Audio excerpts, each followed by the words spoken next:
Es un placer para mí. Pensaba en cómo presentarme a la vez después de esa presentación y quisiera hacerlo con un poema que escribí justamente para presentarme de un modo más sencillo. Se llama Identikit y después arranco. Identikit. Yo soy elemental como los niños, los campesinos y los pobres. Ausculto sin cesar, como el perro, la tierra del hueso, el cuerpo del muerto, hasta sentirlo pieza inanimada. Hablo con las plantas y con los animales y creo que me oyen. Me oyen. Soy la primera en llegar y la última en irse. Viejas costumbres del pueblo. No sé mentir. Anoche mi padre visitó mis sueños. Me ha ordenado, sin escándalos, María. Y yo temí escribir este poema. Y decidí empezar con este poema porque pensando en cuál es el origen primero de la Biblioteca Parlante Haroldo Conti, pensaba, quizá engañándome, que el origen era mi amistad con Mauricio Morales, mi gran amigo no vidente, a quien le he leído y mucho. Y hace un tiempo me di cuenta de que el origen no es tan inmediato, sino que se remonta a mucho más atrás. Y tiene que ver con el padre, el pater, como me gusta llamarlo a mí. Resulta, y este es también un motivo de obsesión en mi literatura, que mi padre se iba muchas veces, muchas, y volvía. Y me pasaba que cuando volvía no lo reconocía, lo que me permitía reconocer que había vuelto eran sus objetos, particularmente un aparato broncodilatador que se llama Ventolin, la marca. Y yo veía el aparatito ese de un celeste medio muerto y sabía que había vuelto. Pero si no fuera por ese objeto, no lo hubiese reconocido las veces que volvió. Bueno, un día se fue, agarro esto porque se me cae. Un día se fue y no volvió. No volvió más. Lo había interceptado en la muerte. Pero nos enviaron a mi hermana y a mí un cassette TDK, 90 minutos. Unos amigos de Cosquín que lo habían grabado. Mi papá cantaba folclore, le encantaba. Y había ido justamente a cantar en ese festival y a reunirse con sus amigos. Gracias. ¿Me sacas esto, por favor? Gracias. Y en ese cassette habían grabado una cena con amigos. En el lado A, mi papá estaba absolutamente sobrio, divino, hermoso. En el lado B, mi papá estaba absolutamente alcoholizado. Y hacia el final de la cinta del lado B, nos dedicó esa reunión donde cantaba a mi hermana y a mí. Y creo yo, no sé si estoy enferma de literatura, que se despidió y dijo: chau Sandra, chau María Belén, obsesivamente varias veces. Tiempo después yo lo conocí a Mauricio en la Facultad de Derecho, le grababa textos legales, él se recibió, yo dejé continué mi camino por el lado de la literatura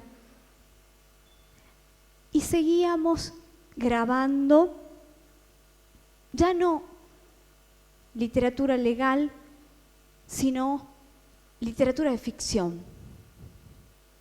Yo soy una enferma de la narrativa.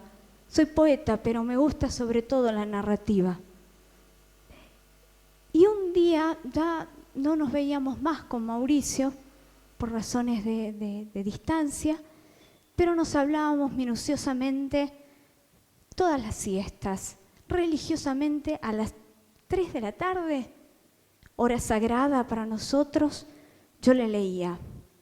Y así Borges, que era nuestro predilecto, y así Las mil y una noches, porque por el camino de Borges se llega a otras tantas puertas literarias. Y Las mil y una noches es, si se quiere, el libro más infinito que se haya escrito jamás. Cuando estábamos ahí por el segundo tomo, los dos decidimos que había que abrir el juego y que eso, que era una experiencia absolutamente bilateral, tenía que poder servir a otras personas. Entonces le pedí a Mauricio que me pasara su grabador digital por unos días para que yo pudiera grabar y ver qué hacía con eso. Entonces, por aquella época en Tucumán se había abierto una biblioteca que les recomiendo mucho, que se llama Crisálida, Biblioteca Popular de Género, Diversidad Afectivo-Sexual y Derechos Humanos, una biblioteca sui generis, no solo en el noroeste argentino, sino en la Argentina. Una biblioteca para abordar cuestiones de género, la homosexualidad, el lesbianismo, etc. Sumamente necesario en estas tierras. Y yo dije, ese es el lugar. Y entonces armé un proyecto y me fui y hablé y le dije a Gustavo, ¿qué chance hay de que comience a funcionar acá? Porque yo no tengo nada. Hasta el grabador es prestado. Y él me dijo, todas las chances, venite. Y así inauguramos un 11 de marzo grabando nada más y nada menos que la Catedral de Raymond Carver. Una obra excelsa, el cuento más impresionante que se ha escrito jamás. Un cuento sobre la empatía. Brevemente, la esposa tiene un amigo ciego con quien se cartea. Y un día ese ciego decide que quiere ir a visitarla a ella. Entonces, el marido se pone a resguardo, ofuscado, y dice como un ciego, y sí, es mi amigo y nos hemos venido carteando, yo le mandaba cassettes, él escuchaba mi voz, ha quedado viudo, hay que contenerlo. Y bueno, así a regañadientes el esposo decide aceptarlo a este señor ciego y viudo. Muy cansada la mujer con tener que lidiar con los prejuicios de su esposa, los quehaceres del hogar y todas esas ocupaciones, se duerme la primera noche y quedan a solas el marido y el ciego. Y en la tele, ahí de fondo, están pasando un documental sobre catedrales de Europa. Y el ciego pregunta, ¿cómo es una catedral?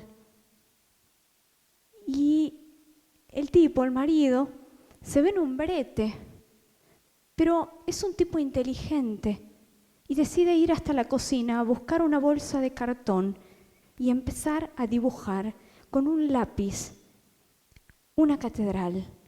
Cuando ha acabado, da vuelta el dibujo y sobre el relieve está la catedral. Entonces hace que el ciego mire la catedral con sus dedos. Para mí, la biblioteca parlante es la historia no solo de una amistad, sino de la empatía necesaria. Creo sinceramente que los que hemos tenido y tenemos la dicha de tener todos nuestros sentidos, tenemos una obligación moral y humana para con los que no poseen todos los sentidos. Yo no puedo entender por qué Mauricio perdió su vista y porque Dios me la dio a mí. Y en esa especie de injusticia universal, yo he intentado compensar y grabar demencialmente horas y horas de lectura. La biblioteca, como les dije, comenzó a funcionar en Crisálida en el seno de un bar de San Miguel de Tucumán, el Árbol de Galeano.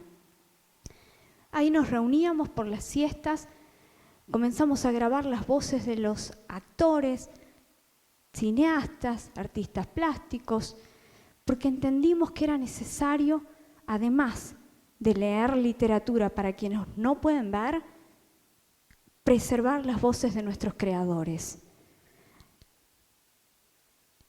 Hay algo que es valioso por perentorio y somos nosotros. Prácticamente todos tenemos una visión distorsionada respecto del valor. Creemos que es más valioso lo que está destinado a perdurar. La taza que no se rompe, las cosas irrompibles son más caras porque no se van a romper. Pero yo pienso sinceramente que lo perentorio y lo efímero es más valioso porque un día no va a estar. Y además no solo no va a estar, sino que además no sé cuándo va a dejar de estar. He ahí mi urgencia por grabar a nuestros creadores, a los que he tenido cerca. Los he agarrado de los pelos y le he dicho, vení, sentate, quiero que quede tu voz. Quiero que quede tu voz, quiero que quede tu voz. Y así he grabado a mucha gente. Gabriel, mi compañero, me llama la coleccionista de voces. Y en un punto, creo que sí. Y me he grabado a mí misma, leyendo textos de otros. Y he priorizado la literatura argentina. Y he priorizado la literatura del noroeste argentino. Y esta mañana pensando decía, es imperioso que desacralicemos nuestro vínculo con la literatura. Esto no puede ser más ya, menos en los tiempos que vivimos, un fenómeno de élite. La literatura es de todos o no es de nadie. Esto obviamente va a generar muchos impactos en el ámbito del derecho de autor, pero créanme, yo escribo en línea. Hay una idea de no mezquindad y de confianza en quien realiza un gesto de este tipo. Y no estoy alabándome, estoy diciéndome que tal vez soy un irresponsable. Pero me gusta escribir en línea porque confío que mis receptores no van a plagiarme. Y porque me leen. Y eso es genial. Pensaba en las formas de lograr la desacralización. ¿Cómo voy a desacralizar la literatura si un libro hoy cuesta 150 pesos, 100 pesos? Y hay otras prioridades, créanme, yo no vivo en una burbuja. Y justamente porque no vivo en una burbuja y he entendido que la tecnología es una herramienta fundamental para el progreso de la humanidad, que contamos con una herramienta valiosa, algo que Benjamin llamaba la reproductibilidad técnica, esa revolución filosófica, multiplicar, multiplicar, multiplicar. Puedo hacer 1000 copias de ese audiolibro, puedo pedir donaciones de libros o utilizar el dinero que donan mis 4 padrinos para comprar CDs y colgar los CDs con audiolibros en la calle para que la gente se los lleve a su casa. Y puedo grabarlo en WAV para que puedan escucharlos en sus grabadores. Sí, por si no tuviesen computadora o reproductor de DVD. Digo, no se necesitan grandes recursos. Yo comencé con un grabador prestado hasta que pude comprarme un grabador. Y saben, pensaba, eso que nosotros tomamos por error a veces y nos machacamos diciendo soy pobre, soy austera, no tengo. Y de repente, esa falencia, esa austeridad es el camino más inmediato para la creatividad. Y me ha pasado cuando ni siquiera tenía acceso a los programas de edición de audio, grabar a las personas en plano secuencia. Digo, aprieto el play, le hago seña al actor y el actor empieza a grabar de un solo tirón El Pozo de Onetti. Y hasta que no termina, no aprieto, stop. Y mientras el mozo del bar ha pasado llevando gaseosas, se le ha caído un vaso, se ha reído alguien, han tocado bocina en la calle, alguien ha suspirado, ha sucedido la vida mientras tanto. Y eso que tal vez para alguna persona obsesa es un error, porque se han colado los ruidos del mundo, en realidad es un dato, es un índice del mundo. Si entendemos eso, y yo creo que están pasando imágenes acá atrás, tanto la voz como la fotografía son indicios documentales de nuestro paso por la tierra. Y uno puede preguntarme muy atinadamente, Belén, ¿pero registro fotográfico en una biblioteca para ciegos?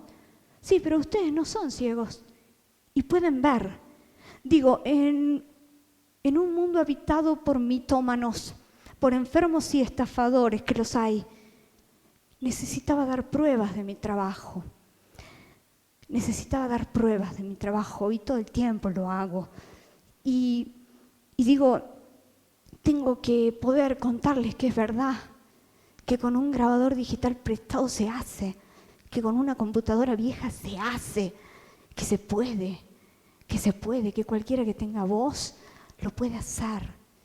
Eso quise decirles. Y cuando me preguntan, Belén, y che, ¿por qué le pusiste Haroldo Conti? Y yo respondo, siempre respondo lo mismo. Porque por miles de macabras maneras, la dictadura y sus sucedáneos en democracia han intentado borrar, invisibilizar el nombre de ese creador. Y digo, ¿quién es Haroldo? Haroldo es un tipo de pueblo como yo, que nació en Chacabuco, provincia de Buenos Aires. Un tipo que ejerció todos los oficios y profesiones, que ha conocido el paño de la vida, que ha conocido el dolor, que ha hundido las patas en el barro, que ha escrito la balada del Álamo Carolina, que ha escrito El Grillo, La Espera, con un personaje que es el Grillo, y que ha sido desaparecido en dictadura, pero que en vida ha ganado numerosos premios y ha publicado y ha sido reconocido, pero que la dictadura lo puso en la lista negra, como puso en la lista negra al Principito, como puso en la lista negra los cuentos del Saborneman, como puso en la lista En busca del tiempo perdido de Marcel Proust, porque el ejercicio de la memoria es subversiva. Y entonces, en esta biblioteca para ciegos, he intentado visibilizar lo que se estaba invisibilizando. Haroldo es ese tipo que decía, soy escritor solamente cuando escribo, el resto de las horas me pierdo entre la gente. Y si hay algo que me gusta mucho es eso. Yo soy muy tímida en realidad. En general salgo muy poco de mi casa. Las cosas por las que salgo tienen que ver con la biblioteca o con algún trámite en imprenta, pero salgo muy poco. Me gusta mucho, medio célix soy, me gusta así como meterme entre la gente y que no me vean. Es terriblemente complicado para mí estar aquí. Y por eso Haroldo. Y el formato de audio, por recuperar ese elemento básico que un día no estará, que es la voz. Nosotros le debemos pleitesía a Héctor Janover, que ha sido quien ha grabado las voces de Cortázar, Borges. Nosotros le debemos pleitesía a quienes nos han permitido conservar esos registros. Y Tucumán, señores, está muy lejos de eso todavía. se nos están muriendo los escritores, se nos mueren en los vagones de tren, se nos ha muerto Perrone de hambre, desnutrido. ¿Hasta cuándo? Por suerte nos han quedado ahí desperdigadas algunas imágenes de él vagando por la ciudad. Pero ¿hasta cuándo? Digo, no se necesitan muchos recursos. Voy a ir cerrando y contarles esto que decía recién, esto de desacralizar, quitar ese halo que hace que no podamos tener un contacto humano con la literatura. Nosotros salimos a la calle haciendo tendederos literarios. Hemos usado una iconografía doméstica que es el tendedero donde la señora cuelga la ropa, pero la hemos usado de otra manera. Hemos colgado literatura en formato pequeño, hemos colgado microrrelatos, micropoemas, hemos intervenido gráficamente con muchos colores, los micros, como les llamamos, para que a través del color la gente sienta necesidad de por lo menos acercarse al color y después a la literatura, estrategias, pensando que no solo es un límite, una discapacidad visual, motriz, la vejez, sino también el relegamiento sociocultural por razones económicas. Y eso tampoco puede suceder en el siglo XXI. Y de eso también somos responsables todos. De la equidad somos responsables todos. Y entonces los tendederos, y entonces las colgatas, y después esa necesidad de un poco poner en contacto esos extremos tan diversos como son la alta cultura y la cultura popular. Yo verdaderamente pienso que todo es cultura.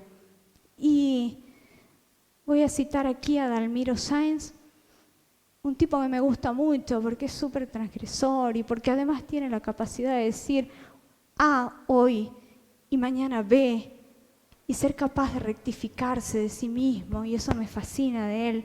Y él decía, hemos vivido equivocados, los argentinos hemos vivido equivocados, hemos tomado a la inteligencia por sabiduría, hemos tomado a la erudición por cultura, hemos olvidado que la cultura es popular y que toda cultura que no es popular no es cultura. Y yo suscribo absolutamente sus palabras. ¿Y cómo hacer que esas dos esferas absolutamente diferentes, digo, un poema de Pier Paolo Pasolini, digo, con una canción de Gilda se toquen? ¿Cómo hacer? Y es ahí donde pensamos en un formato que hemos dado en llamar Cumbia Nena de la Buena, proyecto de integración sociocultural, donde usamos el espacio simbólico de una hoja A4 apaisada, donde ponemos en un lado un poema consagrado y en el otro lado una letra de cumbia, entendiendo que ambas son producciones culturales. Y quien se lleve una Gilda se va a llevar una idea Vilariño. Entonces, poder por lo menos hacer que simbólicamente se toquen, hasta que la gran valla que separa a los ricos de los pobres se toque alguna vez en ese centro único que son los sentimientos. Voy, creo, a ir cerrando, diciéndoles que es importante que miremos a la tecnología con otros ojos, que hagamos un uso humanizado de la tecnología, que la usemos bien, que hay herramientas que han sido utilizadas banalmente, pero que podemos darle una vuelta de tuerca. Al Facebook le podemos dar una vuelta de tuerca, podemos usar canales de YouTube para subir novelas, Podemos mesurar novelas en horas, podemos subir 36 horas de Nadie nada nunca de Juan José Saer, podemos subir cuentos de Borges que cada uno duran 10 minutos. Miren, hasta cronometré eso. Podemos utilizar creativamente herramientas que están gratuitas en Internet. Nada más, muchas gracias.